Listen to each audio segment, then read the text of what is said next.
Salut à tous. Donc aujourd'hui, on se retrouve dans une journée de vlog dans ma vie.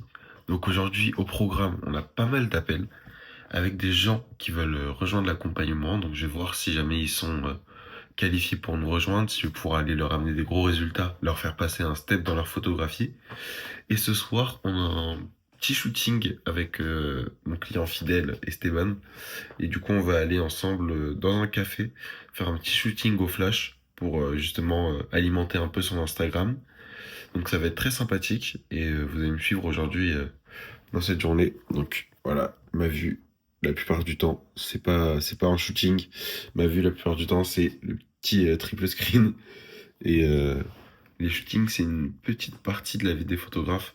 Avant tout ça, il y a la prospection, les discussions avec les clients, il y a pour moi la gestion des réseaux sociaux qui est très importante, il y a les retouches, le tri.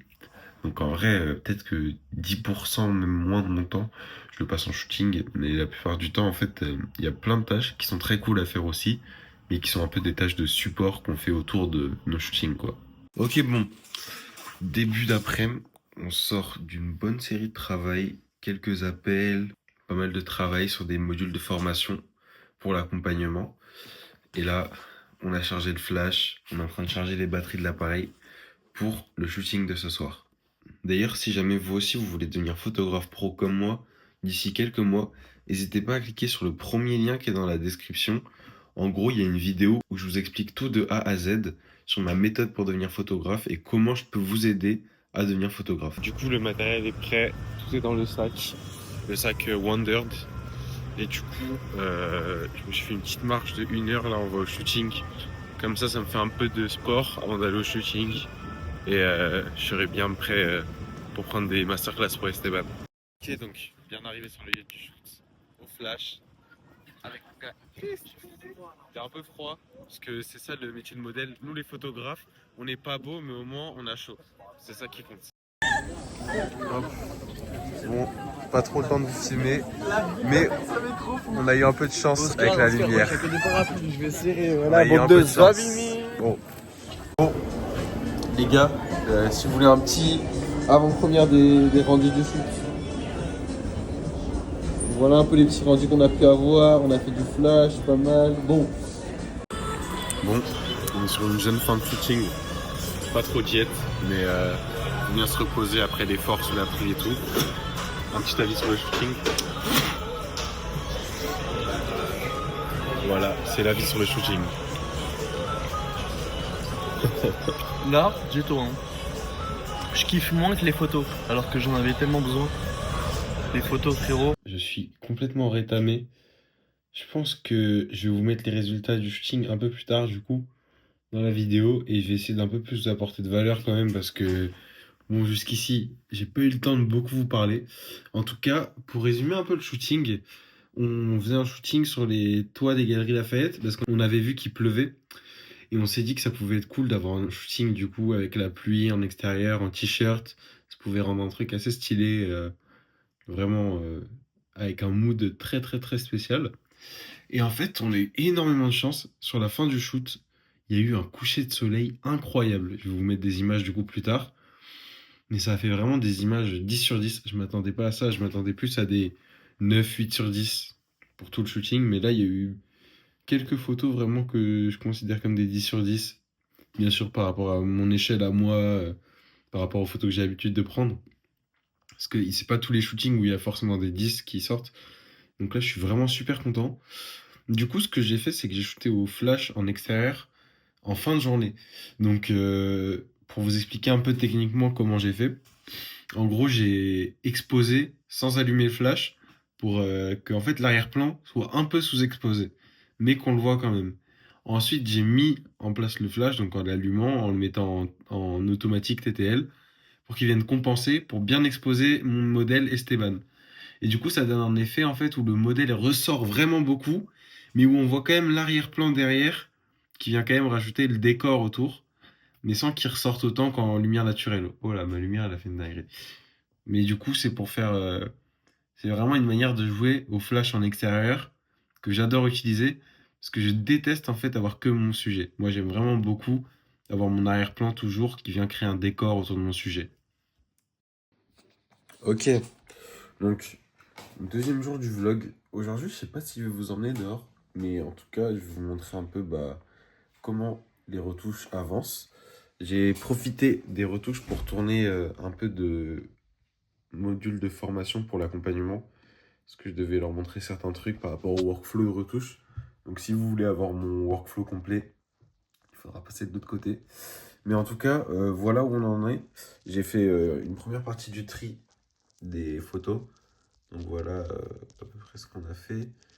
Donc vraiment, il y a des belles masterclass. Franchement, je suis content de moi.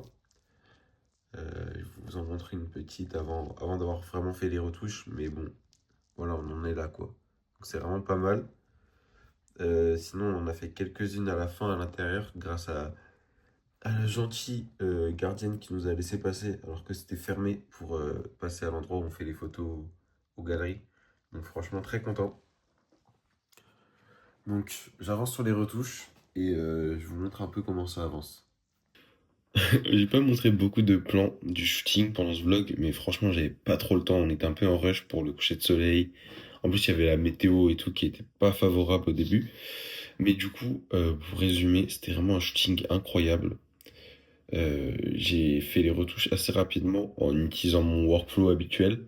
En gros, pour vous résumer un peu mon workflow habituel, j'exporte tout dès que je rentre du shooting. Ça, c'est plus une habitude parce que je sais pas, les photographes, on est fous, on a peur qu'elles disparaissent pendant la nuit.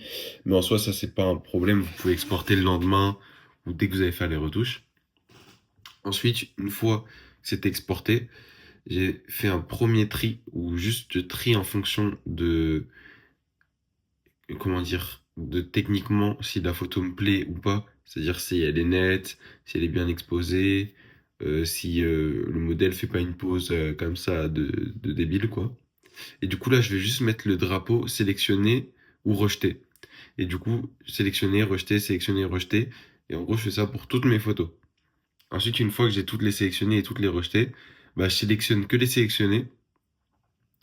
Et là, je vais commencer à appliquer une sorte de preset sur tout le shooting, juste pour voir me projeter sur le potentiel de retouche qu'il y a sur toutes les photos. Et une fois que j'ai fait ça, là, je vais commencer à filtrer. Et en gros, je vais filtrer avec des étoiles. Donc, en gros, je vais mettre une étoile à toutes les photos que j'ai envie de sélectionner parmi celles qui ont été sélectionnées. Donc, le drapeau vers le haut. Ensuite, une fois que j'ai mis une étoile, bon, bah, je vais aller dans les une étoile et je vais aller les retrier pour mettre deux étoiles et ainsi de suite jusqu'à arriver au nombre de photos que je veux à la fin. Donc là, par exemple, pour le shooting avec Esteban, à la fin, on est arrivé sur une trentaine de photos, si je ne m'abuse. À peu près 30 photos, ouais. Et du coup, ça a fait que, enfin, le fait de fonctionner avec ce workflow-là, ça accélère beaucoup, beaucoup le travail parce que tu vas pas passer beaucoup de temps sur des grosses retouches. Parce que tu as déjà juste tout trié. Et ce que tu as beaucoup retouché, bah, c'est une infime partie des photos du shooting, en fait. C'est-à-dire que là, au niveau de la sélection, à la fin, je peux vous montrer un peu ce qu'on a eu sur la toute fin. La sélection finale, c'est ça. Hop. Donc ça n'est pas grand-chose. Plus les photos de l'intérieur, parce que je les ai pas mises dans la sélection finale, parce que on les a pas postées sur Instagram, mais on va les utiliser dans des stories, etc. Et du coup, au niveau du post Insta, ça donne ça. Donc franchement, il performe pas mal déjà. Et sur TikTok aussi, ça fait déjà 10 000 vues, donc c'est pas mal. Et voilà, quoi. On a bien exporté. Pensez bien toujours à exporter pas à 100% du poids du fichier pour Instagram. Entre 75 et 85%, c'est pas mal pour pas que Instagram ait trop à compresser vos photos. Et netteté de sortie pour les écrans aussi, ça fait une petite différence quand même, donc faut y penser. Si jamais vous voulez plus de détails sur mon workflow et sur le fait de devenir photographe pro, n'hésitez pas à cliquer sur le lien dans la description. Il y a une vidéo où je vous explique toute la méthode pour devenir photographe pro. Et il y a un deuxième lien aussi pour rejoindre mon canal Telegram où je vous file pas mal de conseils gratuits qui vont vous aider justement à vous améliorer dans la photographie. Et il y a plein de petits tips en gros qui vont vous aider dans votre quotidien.